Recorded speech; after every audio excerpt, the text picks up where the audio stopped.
As correntes enferrujadas mordem fundo no pescoço da magnífica fera, apertando cada vez que ela tenta abaixar a cabeça. É uma onça pintada, uma criatura moldada pela natureza para ser o predador supremo da floresta. Mas ali, acorrentada na base de uma árvore ancestral e implacável, ela está reduzida a uma prisioneira das circunstâncias. O sol do Pantanal bate sem piedade, cozinhando a terra vermelha sob suas patas, e suas costelas se movem com as respirações rasas e desesperadas de um animal no limite absoluto de sua resistência. Não há água, não há comida, há apenas o calor escaldante e o peso cruel do metal que aprende a uma morte lenta e agonizante. Sua pelagem dourada salpicada de rosetas negras, que outrora era vibrante e temida sob a luz filtrada da mata, agora está opaca e encardida de poeira. O fogo em seus olhos âmbar está se apagando, substituído por uma resignação vazia. Ela lutou contra a corrente por dias, rosnando, puxando, se debatendo até seus músculos gritarem de dor, mas agora a luta acabou. Ela desaba na terra seca, a corrente pesada chacoalhando uma última vez antes que o silêncio tome conta da clareira. Então, o som de uma pisada quebra a quietude. Um fazendeiro congela em seus passos, sua respiração presa na garganta quando seus olhos captam a forma manchada nas sombras. Não é um cachorro perdido ou um gato abandonado. É uma onça pintada, um predador alfa, uma máquina de matar capaz de esmagar um crânio humano com uma única mordida. Seu instinto grita para ele correr, virar as costas, fugir antes que aquelas mandíbulas letais se abram. Seu coração martelou contra as costelas como um pássaro preso em gaiola, a adrenalina inundando seu sistema com um medo gelado e cortante. Ele observa as orelhas dela se mexerem. Ela sabe que ele está ali, mas em vez do rugido aterrorizante que ele espera, em vez da postura predatória de um caçador se preparando para o bote, a onça lentamente levanta sua cabeça pesada. Ela não mostra suas presas. Ela não rosna. Ela solta um som que dilacera a alma dele. Um gemido baixo e patético. Um som tão cheio de dor e súplica que despedaça a barreira entre as espécies. Seus olhos, turvos de exaustão, fixam-se nos dele com uma intensidade que fala uma linguagem universal. Ela está implorando. Você consegue sentir a tensão daquele momento? A decisão de uma fração de segundo que muda tudo? Ele está parado no precipício de uma escolha que vai alterar sua vida. Ir embora é sobreviver, é garantir sua própria segurança. Dar um passo à frente é loucura. Vai contra todo o instinto de sobrevivência gravado no DNA humano. Mas ele olha para a corrente cravando na carne dela. Ele vê a língua ressecada e rachada pendendo da boca dela. O medo em seu peito começa a recuar, substituído por uma onda crescente de compaixão que supera o perigo. Ele não pode deixá-la morrer sozinha. Tremendo, ele dá um passo, depois outro. Ele se move com uma lentidão agonizante, suas mãos erguidas, mostrando a ela que não é uma ameaça. Ele puxa uma garrafa d'água de sua mochila, o plástico fazendo um barulho alto no silêncio. A onça se encolhe, mas não se afasta. Ela observa a garrafa. Ela sente o cheiro da água. O desespero supera seu próprio medo de humanos. Quando ele está a apenas alguns metros de distância, perto o suficiente para sentir o cheiro selvagem e almiscarado dela, ele despeja um fio de água no côncavo de uma folha grande no chão. A onça se arrasta para frente, a corrente esticada, e lambe a água. É um som frenético e bagunçado. O som da vida retornando a um corpo moribundo. Ele espera, ele observa. Quando ela termina, ela olha para cima e pela primeira vez o olhar do predador não carrega agressão, apenas uma gratidão profunda e confusa. Ele fica, ele liga pedindo ajuda, sua voz tremendo enquanto fala com a equipe de resgate, mas não deixa ao lado dela. Ele encontra a coragem para fazer o impensável. Ele estende uma mão, seus dedos roçam o pelo áspero da cabeça dela. Ela fica tensa. E o coração dele para, mas então ela se inclina para o toque. Ela fecha os olhos. Nesta vastidão solitária do cerrado, dois inimigos se tornaram aliados. Ele a alimenta com os pedaços de carne seca que tem, e mais tarde, quando volta com leite, ele despeja em uma tigela grande. Ela bebe e o vínculo está selado. É um momento de confiança pura e genuína que desafia a lógica. Quando a equipe de resgate finalmente chega, a cena que encontram os deixa sem palavras. Uma onça pintada selvagem,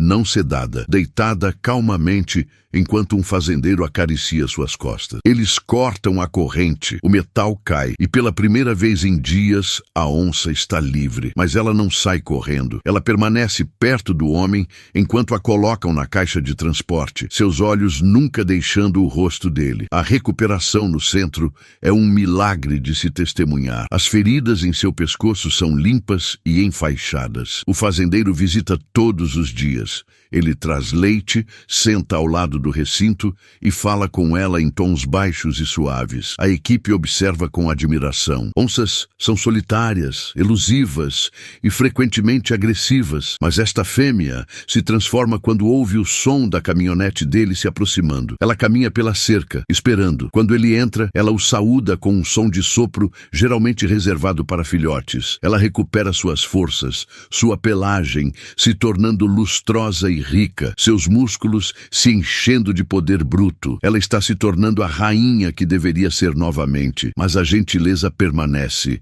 reservada apenas para ele. Se você está acompanhando até aqui e quer ver histórias como essa com mais frequência, me ajuda deixando seu like. E me conta nos comentários, você já presenciou ou conhece alguém que passou por uma situação em que um animal demonstrou gratidão ou criou um vínculo inesperado? Quero saber sua história. Então chega o dia que todo resgatador teme e espera, a soltura. Eles a levam para o fundo da reserva protegida do Pantanal, longe das mãos cruéis que a acorrentaram. A porta da jaula se abre. O cheiro do selvagem invade. Terra, presa, liberdade. A onça sai, suas patas afundando na grama. Ela dá algumas passadas, seu corpo tenso de energia. Então ela para, ela se vira. Ela olha para o fazendeiro parado perto da caminhonete, lágrimas escorrendo pelo rosto dele. Ela mantém o olhar dele por um minuto longo e pesado, queimando a imagem dele em sua memória. E então, com um movimento de cauda, ela se derrete na vegetação densa. Ela se foi. O fazendeiro retorna à sua vida, carregando o peso agridoce da memória. Os anos passam, as estações mudam, a história da onça se torna uma lenda que ele conta, uma lembrança dourada que desbota ligeiramente com o tempo, presumindo que nunca mais haverá. O Pantanal é vasto e a natureza é implacável, mas o destino tem seu próprio roteiro. 5 anos depois, o caos irrompe no coração de Campo Grande, a quilômetros da reserva. Uma grande emissora de TV entra em bloqueio. Sirenes ecoam, cortando o barulho urbano. Helicópteros circulam no alto. As ruas são esvaziadas enquanto policiais fortemente armados e unidades de controle animal cercam o perímetro do prédio do estúdio. O relato é aterrorizante. Uma onça pintada adulta e massiva foi avistada bem na entrada principal. O pânico varre a multidão. Pessoas gritam e correm para se abrigar. Atiradores de elite tomam posições nos telhados, suas miras treinadas na fera. Todos esperam um banho de sangue. Eles esperam que o animal ataque a primeira pessoa que se mova. Mas o comportamento dessa onça está confundindo os especialistas.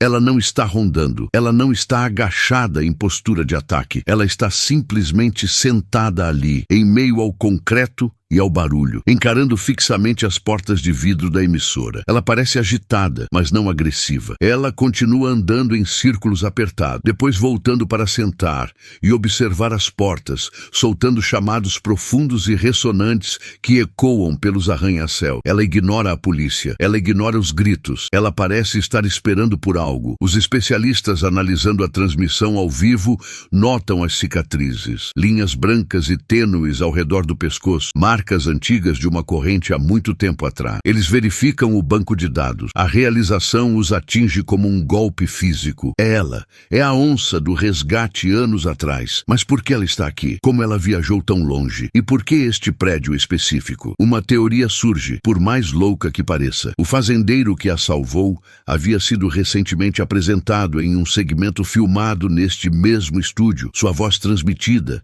seu cheiro talvez permanecendo na área, ou talvez seja simplesmente um instinto inexplicável que a trouxe através de quilômetros. As autoridades contatam a emissora. Eles encontram o fazendeiro. Achamos que ela está procurando por você, o chefe de polícia diz a ele. O homem é levado às pressas para o local. A atmosfera está elétrica de tensão. Os atiradores têm os dedos nos gatilhos. Um movimento errado, um sinal de agressão e eles vão atirar. O fazendeiro fica atrás da barricada policial, seu coração batendo tão forte quanto naquele dia no Pantanal. É realmente ela? Ou é um animal selvagem que vai despedaçá-lo? Ele sai de trás da linha de segurança. A polícia grita para ele parar, mas ele levanta uma mão. Ele caminha para o espaço aberto em frente ao prédio. A cabeça da onça vira rapidamente em direção a ele. Suas orelhas se levantam. A cidade inteira parece prender a respiração. O silêncio é ensurdecedor. Tá tudo bem, ele sussurra, sua voz tremendo, mas clara. Sou eu. A onça se levanta. Ela é enorme agora.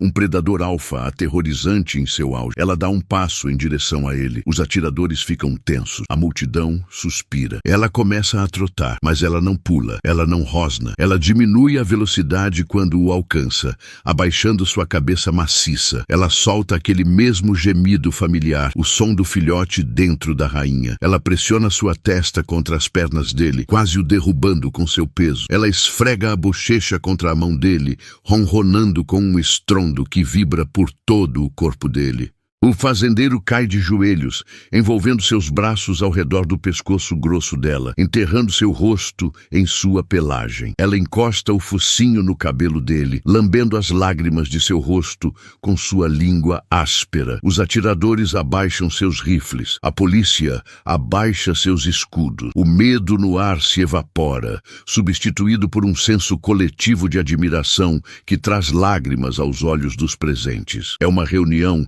que desafia todas as leis da natureza. Uma onça selvagem atravessando quilômetros de perigo, navegando por uma cidade humana, arriscando sua vida, apenas para encontrar a única alma que lhe mostrou bondade quando o mundo lhe mostrou crueldade. Ela não veio para caçar, ela veio para dizer obrigado. Ela veio encontrar seu amigo. Você já testemunhou um vínculo tão poderoso que quebra as regras do selvagem? Este momento incrível prova que a gratidão não é apenas uma característica humana. Ela corre profundamente no sangue de toda criatura viva. Em um mundo frequentemente definido pela sobrevivência do mais forte, esta onça escolheu o amor sobre o instinto. Ela se lembrou da água, ela se lembrou do leite, mas principalmente ela se lembrou do homem que a viu não como um monstro, mas como uma vida que valia a pena salvar. Eventualmente, os especialistas conseguem tranquilizá-la gentilmente, com o fazendeiro ao seu lado o tempo todo, mantendo-a calma.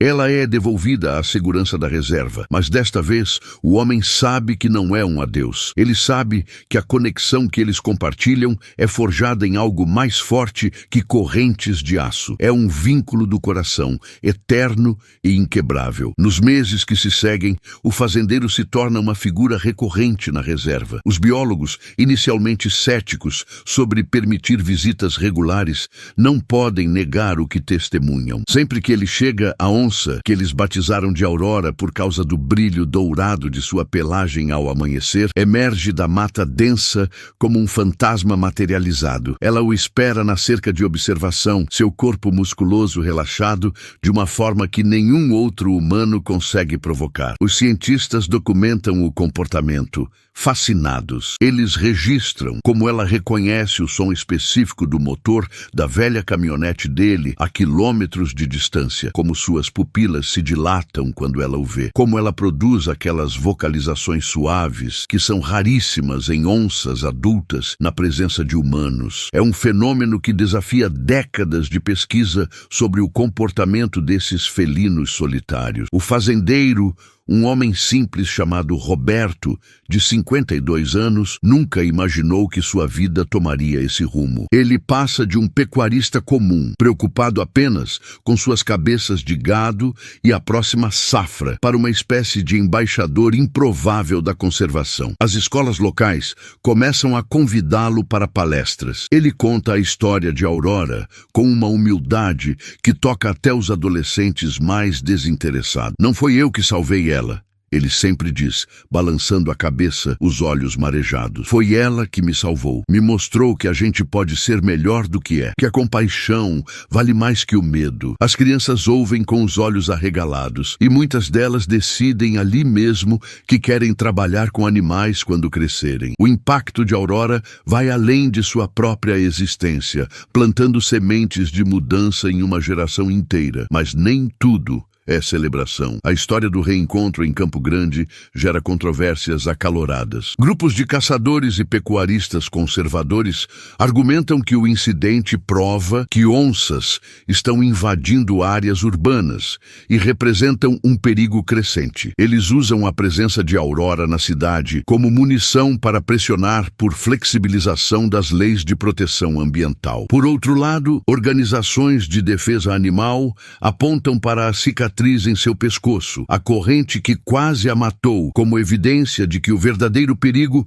são os humanos que capturam, torturam e exploram animais selvagens. O debate domina os noticiários por semanas. Roberto se vê no meio de uma tempestade política que ele nunca pediu. Ele recebe ameaças de um lado, chamando-o de traidor do agronegócio por defender uma onça. Do outro lado, ativistas radicais o criticam por não fazer o suficiente, por ainda criar gado em terras que, segundo eles, deveriam ser devolvidas à natureza. A pressão é esmagadora. Uma noite, sentado sozinho na varanda de sua fazenda, olhando para as estrelas do Pantanal, Roberto sente o peso do mundo sobre seus ombros. Ele pensa em desistir, em voltar à sua vida simples, em esquecer a Aurora e todo esse circo. Mas então ele fecha os olhos e se lembra. Ele se lembra do som daquele gemido desesperado na clareira. Ele se lembra de como ela se inclinou para seu toque quando ele ofereceu água. Ele se lembra do olhar dela na cidade,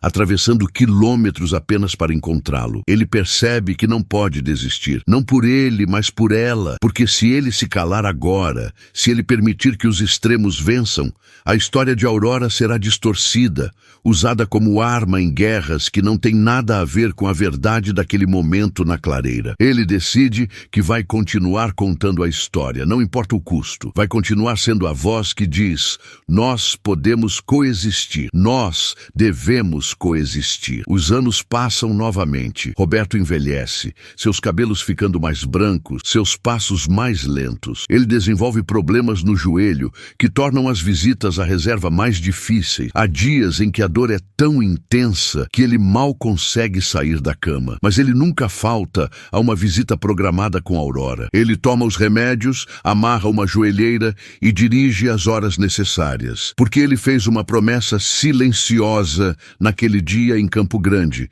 quando ela correu até ele em meio ao caos urbano. Ele prometeu que nunca a abandonaria. Os biólogos da reserva se preocupam com ele. Seu Roberto, o senhor precisa descansar, eles dizem gentilmente, mas ele apenas sorri e balança a cabeça. Descansar para quê? Eu descanso quando ela não estiver mais aqui, ele responde, e há uma tristeza em sua voz que todos entendem, mas ninguém quer reconhecer, porque Aurora também está envelhecendo. Seu pelo não é mais tão brilhante, ela se move com menos vigor. A realidade inevitável da mortalidade paira sobre ambos como uma nuvem de tempestade distante, mas sempre se aproximando. Em um dia chuvoso de fevereiro, Roberto recebe uma ligação que ele temia há anos. É o diretor da reserva, Doutor Henrique, e sua voz está pesada com pesar. Seu Roberto, o senhor precisa vir. É a Aurora, ela não está bem. O coração de Roberto despenca. Ele deixa tudo,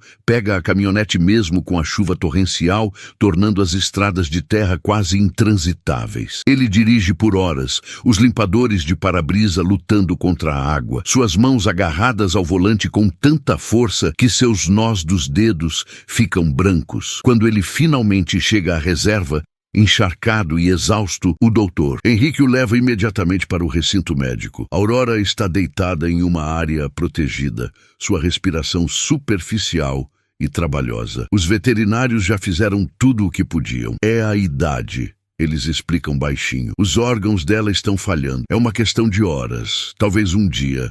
Não há nada mais que possamos fazer além de mantê-la confortável. Roberto entra no recinto, seus passos cautelosos, mas determinados. Aurora levanta a cabeça quando o vê e, mesmo em seu estado frágil, seus olhos ainda brilham com reconhecimento. Ela tenta se levantar, mas não consegue. Ele se aproxima, ignorando os protestos silenciosos de dor em seu próprio joelho, e se ajoelha ao lado dela. Ele coloca a mão sobre sua cabeça, acariciando o pelo que já foi tão vibrante. "Ei, garota!" ele sussurra, sua voz quebrando. "Eu estou aqui. Eu estou aqui." Aurora fecha os olhos e ronrona, aquele som profundo e reconfortante que ele aprendeu a amar. Eles ficam assim por horas, homem e fera, unidos em um silêncio que diz mais do que 1000 palavras poderiam. A chuva lá fora continua caindo, tamborilando no teto de zinco, criando uma melodia melancólica que parece apropriada para o momento. Roberto conta a ela sobre sua vida, sobre as crianças que ela inspirou, sobre como o mundo mudou um pouco por causa dela. "Você fez diferença", ele diz, as lágrimas finalmente caindo livremente. "Você me mostrou que a gente pode ser mais do que nossos medos, que o amor é mais forte que qualquer corrente." À medida que o sol começa a se pôr, pintando o céu do Pantanal com tons de laranja e roxo, Aurora solta um último suspiro suave. Seu corpo relaxa completamente, o sofrimento finalmente deixando seus olhos. Roberto sente o momento exato em que ela parte e um soluço profundo escapa de seu peito. Ele abraça o corpo dela, não se importando com o protocolo ou com os veterinários observando discretamente da porta. Ele chora como não chorava desde que era criança, liberando toda a dor, toda a beleza, toda a impossibilidade daquele vínculo que desafiou tudo o que a ciência dizia ser possível. "Obrigado", ele sussurra no pelo dela. "Obrigado por me escolher. Obrigado por me lembrar que ainda há magia nesse mundo." O funeral de Aurora, se é que se pode chamar assim, é um evento inesperado. Centenas de pessoas aparecem na reserva, muitas delas crianças que ouviram a história na escola, adultos que viram o vídeo do reencontro em Campo Grande e nunca esqueceram. Eles trazem flores, desenhos, cartas. Uma menina de 8 anos coloca um buquê de margaridas amarelas perto do local onde Aurora foi enterrada e diz: "Eu vou ser veterinária por causa dela." Um adolescente, com lágrimas nos olhos, deixa uma carta onde escreveu: "Você me ensinou que vale a pena arriscar por quem a gente ama." Roberto observa tudo isso com uma mistura de tristeza e gratidão. Ele percebe que Aurora não era apenas dele. Ela pertencia a todos que precisavam acreditar em algo maior, em uma conexão que transcende as barreiras que construímos entre nós e o mundo natural. Nos meses que se seguem, Roberto cria uma pequena fundação em homenagem à Aurora, com doações de pessoas que foram tocadas pela história. Ele estabelece um programa que resgata animais selvagens, vítimas de crueldade, e trabalha para reintegrá-los à natureza. Ele treina jovens da região, muitos deles de comunidades carentes, para se tornarem técnicos em manejo de fauna. Ele transforma parte de suas terras em uma área de conservação, provando que pecuaristas e conservacionistas podem, sim, encontrar um meio termo. A Fundação Aurora se torna referência nacional em reabilitação de onças pintadas. Cada animal salvo carrega um pouco do legado dela, um lembrete vivo de que a compaixão pode mudar destinos. Hoje, quando Roberto, agora com 58 anos e cabelos completamente brancos, visita o túmulo de Aurora na reserva, ele não vai sozinho. Há sempre um grupo de crianças, estudantes ou simplesmente pessoas curiosas que querem ouvir a história diretamente dele. Ele conta com a mesma paixão de sempre, os olhos ainda brilhando quando descreve aquele primeiro momento na clareira. E toda vez que ele termina, ele faz a mesma pergunta: "O que vocês vão fazer quando encontrarem o seu momento de escolha? Quando tiverem que decidir entre o medo e a compaixão? Porque esse momento vai chegar. Pode não ser com uma onça, mas vai chegar. E a escolha que vocês fizerem vai definir não só quem vocês são, mas que tipo de mundo a gente vai deixar para os que vêm depois." As pessoas ouvem, algumas balançam a cabeça, outras limpam os olhos discretamente, mas todas saem dali diferentes de como chegaram. E assim, a história de um fazendeiro e uma onça pintada continua a ecoar, não como um conto de fadas distante, mas como um testemunho poderoso de que mesmo em um mundo muitas vezes duro e implacável, ainda há espaço para milagres. Que um único ato de bondade pode criar ondas que se espalham muito além do que podemos imaginar. que a vida, em todas as suas formas, merece ser vista, respeitada e protegida, e que às vezes as lições mais profundas sobre o que significa ser humano vêm não de outros humanos, mas de uma criatura selvagem que escolheu confiar quando todas as razões diziam para não confiar. Se você chegou até aqui, eu quero que você saiba que essa história é mais do que entretenimento. É um chamado para você olhar ao seu redor e perguntar: onde está a minha Aurora? Que vida está esperando que eu estenda a mão? Pode ser um animal abandonado, pode ser uma pessoa invisível na rua, pode ser uma causa que parece perdida, mas existe. Eu garanto. E quando você encontrar, eu espero que você lembre dessa história. Que você lembre que a coragem de Roberto não veio de não ter medo. Veio de escolher a compaixão mesmo tendo medo. Inscreve-se no canal, não só para ver mais histórias, mas para fazer parte de um movimento de pessoas que acreditam que podemos ser melhores. Conta nos comentários qual é o ato de bondade que você vai fazer hoje. Não precisa ser grande, precisa ser sincero. E compartilha esse vídeo com alguém que você acha que precisa lembrar que o mundo ainda tem bondade. Juntos, vamos manter a memória de Aurora viva e com ela a esperança de que o amor sempre vence. Mas a história de Roberto e Aurora não termina nem mesmo com a morte dela. Existe algo que aconteceu 3 anos após o falecimento de Aurora que pouquíssimas pessoas sabem. Algo que os biólogos da reserva mantiveram em segredo por medo de que fosse mal interpretado ou explorado. Era uma manhã nebulosa de junho quando o Dr. Henrique ligou para Roberto com urgência na voz. Seu Roberto, preciso que o senhor venha até a reserva imediatamente. Não posso explicar por telefone. Apenas venha. Roberto, agora lidando com um diabetes que tornava suas manhãs mais lentas, sentiu um aperto no peito. Ele temia más notícias, talvez algum problema com os animais da fundação. Mas quando chegou à reserva, o que encontrou o deixou completamente paralisado. No mesmo local onde costumava se encontrar com Aurora, próximo à cerca de observação que ela tanto conhecia, havia uma jovem onça pintada, mas não era qualquer onça. Ela tinha um padrão de rosetas extraordinariamente similar ao de Aurora, com aquela mesma mancha em forma de estrela irregular sobre o ombro esquerdo que tornava a Aurora única. Mais impressionante ainda, quando Roberto se aproximou, hesitante e confuso, a jovem onça não recuou. Ela não rosnou. Ela se aproximou da cerca e fez algo que gelou o sangue de todos os presentes. Ela soltou aquele mesmo som de sopro suave, aquela vocalização que Aurora reservava apenas para Roberto. Doutor Henrique, com lágrimas nos olhos, explicou: Seu Roberto, fizemos os testes de DNA. Esta é Lua,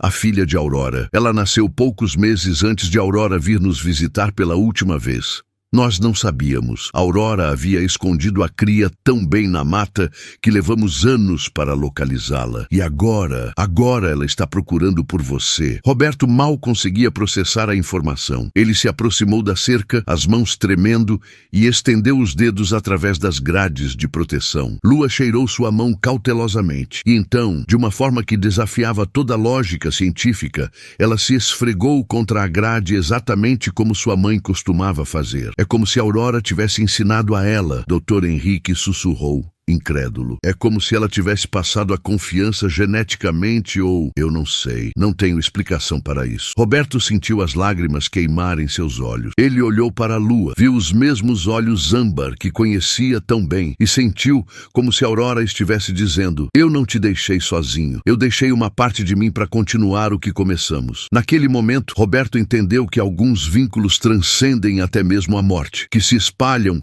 através de gerações, carregados não apenas na memória, mas talvez em algo mais profundo que a ciência ainda não consegue nomear completamente. Os meses seguintes trouxeram uma revelação ainda mais extraordinária. Lua não estava sozinha. As câmeras de monitoramento capturaram imagens de mais 2 filhotes, irmãos de Lua, vivendo nas profundezas da reserva. A linhagem de Aurora estava se espalhando, mas havia algo peculiar no comportamento desses 3 jovens felinos, diferente de outras onças da região que evitavam completamente qualquer rastro humano. Estes 3 demonstravam uma tolerância incomum à presença de pesquisadores. Não eram domesticados. Longe disso, mas havia uma ausência de agressividade desnecessária, uma espécie de curiosidade cautelosa que os biólogos nunca haviam documentado antes em onças selvagens. Dr. Henrique começou a escrever artigos científicos sobre o fenômeno, propondo teorias revolucionárias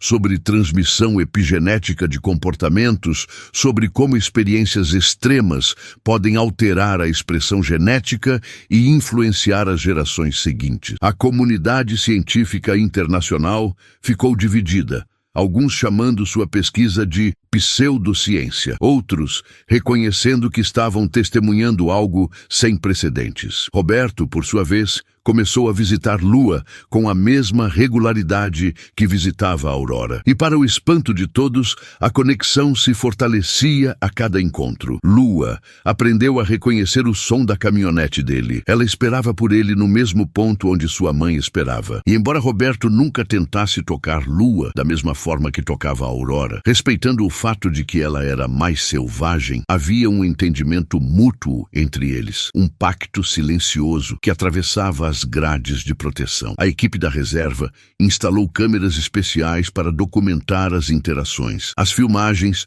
mostravam algo extraordinário: Lua trazendo suas próprias crias, ainda pequenas e desajeitadas, para perto da cerca quando Roberto estava lá. Era como se ela estivesse apresentando a próxima geração ao homem que salvou sua mãe. Os filhotes de Lua, com seus olhos azuis de bebê que logo se tornariam âmbar, observavam Roberto com uma mistura de medo e fascínio. E Roberto, com seu coração velho, mas ainda cheio de amor, olhava para eles e via o futuro, via a esperança. A Fundação Aurora expandiu suas operações. Com a história de Lua ganhando a atenção da mídia nacional e internacional, doações começaram a chegar de todos os cantos do mundo. Roberto usou os recursos para criar corredores ecológicos, conectando diferentes áreas de preservação do Pantanal, garantindo que as onças pudessem transitar com segurança sem encontrar fazendas ou rodovias. Ele trabalhou com outros pecuaristas,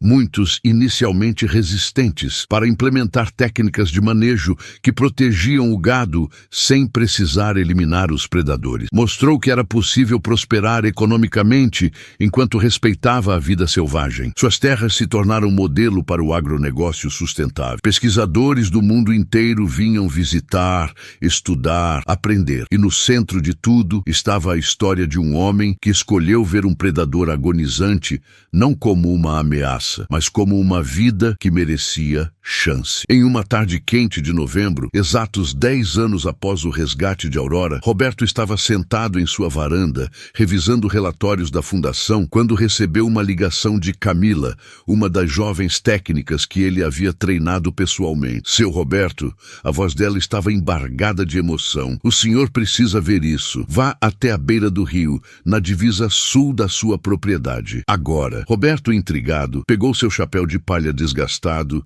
e caminhou lentamente até o local indicado. Seu joelho doía mais nos últimos tempos. Cada passo era um lembrete de que o tempo não perdoa ninguém. Mas quando chegou à margem do rio, o que viu o fez esquecer completamente a dor. Do outro lado do rio, na margem oposta, estavam 7 onças pintadas. Ele reconheceu Lua imediatamente. Agora uma fêmea adulta magnífica em seu auge. Ao lado dela estavam seus 3 filhotes, já adolescentes, e surpreendentemente, 2 dos irmãos de Lua, que raramente eram vistos juntos. Era uma congregação sem precedentes. Onças são solitárias por natureza. Encontros assim simplesmente não acontecem fora de circunstâncias específicas de acasalamento. Mas ali estavam elas, 7 onças, sentadas na margem, olhando diretamente para Roberto. Por um longo minuto ninguém se moveu. O mundo pareceu parar. O barulho do rio, o canto dos pássaros, tudo ficou em segundo plano. Havia apenas aquele olhar coletivo, aquela conexão silenciosa entre um velho fazendeiro e as descendentes do animal, que mudou sua vida para sempre. Então, Lua fez algo que nenhum biólogo acreditaria se não estivesse documentado pelas câmeras da fundação que haviam sido estrategicamente posicionadas na área. Ela se levantou e soltou um rugido. Não era um rugido de ameaça ou territorialidade. Era um anúncio, uma declaração de presença. E um por um, os outros 6 felinos se levantaram e fizeram o mesmo, criando uma sinfonia de poder que ecoou pelas planícies do Pantanal. Roberto entendeu. Elas não estavam ameaçando, estavam se apresentando, estavam dizendo: nós estamos aqui, nós sobrevivemos, nós prosperamos e nós lembramos. Ele levantou a mão em um gesto de reconhecimento, lágrimas descendo por suas bochechas enrugadas pelo sol. E então, tão silenciosamente quanto apareceram, as 7 onças se viraram e desapareceram na vegetação densa, fundindo-se com as sombras como apenas elas sabem fazer. Roberto ficou ali por horas depois, sentado numa pedra na margem, olhando para o lugar onde elas haviam estado. Camila chegou eventualmente, com sua câmera e equipamento, e sentou-se ao lado dele em silêncio respeitoso. As imagens vão ficar incríveis, ela finalmente disse suavemente. Vai ser a capa de todas as revistas de conservação do país. Roberto balançou a cabeça lentamente. Não é sobre as fotos, Camila. Nunca foi. É sobre o que elas representam. É sobre provar que quando a gente escolhe o caminho mais difícil, o caminho da compaixão, a natureza responde. Ela sempre responde. Aquela noite, deitado em sua cama, Roberto não conseguia dormir. Sua mente voltava constantemente àquele dia na clareira, há uma década atrás, quando encontrou a Aurora, acorrentada. Ele pensava em todas as vezes que quase desistiu, as ameaças, as críticas, as noites em que a dor física era tão intensa que ele questionava se valia a pena continuar. E então pensava nas 7 onças na margem do rio. Pensava nas centenas de crianças que agora sonhavam em trabalhar com conservação. Pensava nos fazendeiros que mudaram suas práticas. Pensava nos animais resgatados pela fundação, cada um com sua própria história de sofrimento, transformada em esperança. Valeu a pena. Cada segundo de dor, cada momento de dúvida, cada sacrifício, valeu a pena. Ele fechou os olhos e pela primeira vez em anos dormiu profundamente, sem pesadelos, sem ansiedade, apenas paz. A história de Roberto e Aurora se espalhou muito além das fronteiras do Brasil. Documentaristas internacionais fizeram filmes sobre o caso. Universidades incluíram o fenômeno em currículos de biologia comportamental e ética ambiental. A ONU convidou Roberto para falar em uma conferência sobre conservação e coexistência. Ele, um fazendeiro simples que mal havia terminado o ensino médio, encontrou-se em um palco em Genebra, diante de líderes mundiais e cientistas renomados. Ele estava aterrorizado, mas quando começou a falar, quando contou a história com suas próprias palavras simples e honestas, você podia ouvir um alfinete cair no auditório. Ao final, uma menina de 12 anos levantou a mão na sessão de perguntas e disse: Senhor Roberto, o senhor não salvou apenas uma onça. O senhor me salvou também, porque eu estava perdendo a fé nas pessoas. E sua história me mostrou que ainda existem humanos que valem a pena. Roberto não conseguiu responder. Ele apenas acenou com a cabeça, a garganta apertada demais para palavras. Hoje, aos 61 anos, Roberto sabe que seus dias estão contados. O diabetes progrediu, seu coração está fraco e os médicos falam em termos que ele prefere não pensar muito. Mas ele não tem medo. Ele fez sua paz com a mortalidade, porque ele sabe que quando partir, deixará algo muito maior que ele mesmo. Deixará a Fundação Aurora, agora administrada por uma equipe dedicada de jovens apaixonados. Deixará a linhagem de Aurora, espalhando-se pelo Pantanal, cada filhote carregando um pouco daquela conexão impossível. Deixará as histórias contadas e recontadas, inspirando novas gerações a escolherem a compaixão sobre o medo. E mais importante, deixará a prova viva de que um único momento de coragem pode mudar não apenas uma vida, mas centenas, milhares, talvez até milhões de vidas. Que o amor, por mais improvável que seja, sempre encontra um caminho de se perpetuar. Então eu te pergunto agora, você que chegou até o final dessa jornada, o que você vai fazer com essa história? Vai deixá-la ser apenas mais um vídeo que você assistiu e esqueceu? Ou vai permitir que ela mude algo em você? Porque essa é a verdadeira medida do impacto de Aurora. Não são os prêmios que Roberto ganhou ou os artigos científicos que foram escritos. É o que acontece no coração de cada pessoa que ouve essa história e decide ser melhor. Decide ver além do medo. Decide estender a mão quando seria mais fácil virar as costas. Se inscreve nesse canal porque você quer fazer fazer parte dessa mudança. Comenta aqui embaixo qual foi o momento que mais te tocou, porque suas palavras podem ser exatamente o que outra pessoa precisa ler hoje para não desistir de sua própria aurora. E compartilha esse vídeo. Não por mim, mas por todos os Robertos e todas as Auroras do mundo que estão esperando por alguém que escolha a compaixão. Vamos manter essa chama acesa juntos.